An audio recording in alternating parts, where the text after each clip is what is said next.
This is Alan, Clint, Lindsay, and Rachel, reporting from you live from CarNetwork, Studio 2A in Idaho. first we are going to talk about what cars are not the best for your first driving experience. mostly parents buy larger vehicles because they have a better test crash rating than a smaller design car. Also, a more aerodynamic car would be better because you would get more miles per gallon. Larger vehicles have more room in front of you. If you get into a head-on crash, it is easier to get hurt in a smaller car versus a large car. Second, we will be talking about getting your first permit or your school permit and what it feels like. You feel a lot bigger because you can drive yourself and your guardian all around. Let's get to the good part, the school permit.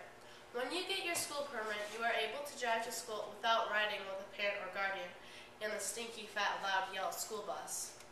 Unfortunately, there are some restrictions. You can't stay out till 12 p.m. You can only pick up people on your most direct route.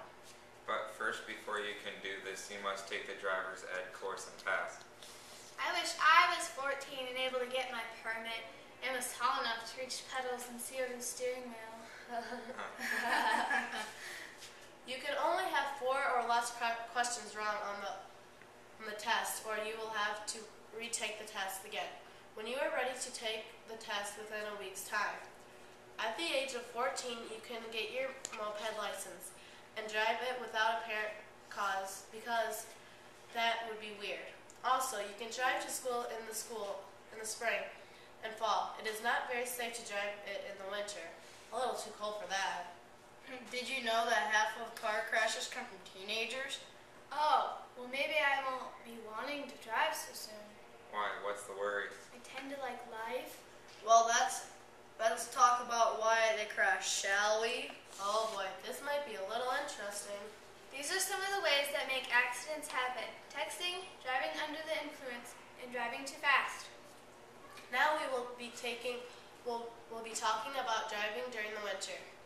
In the winter, you should drive slower because of black ice and snow. Make sure you have backup things in your car just in case, such as blankets, coats, flashlight, food and water, cell phone if possible, and others. During the winter, a truck, jeep, car with four-wheel drive are preferable for the winter. Small cars are most dangerous in winter because people are more likely to crash or lose control or end up in the ditch. Now let's talk about other vehicles you can drive when you get older. There are many kinds of vehicles to drive. You just want to pick the right one for you. Most likely you're going to want a vehicle that is safe but looks cool and is probably very expensive. But unfortunately, the ones that look cool aren't always the safest to drive on the road. Now that we have informed you with car information, we better hit the road.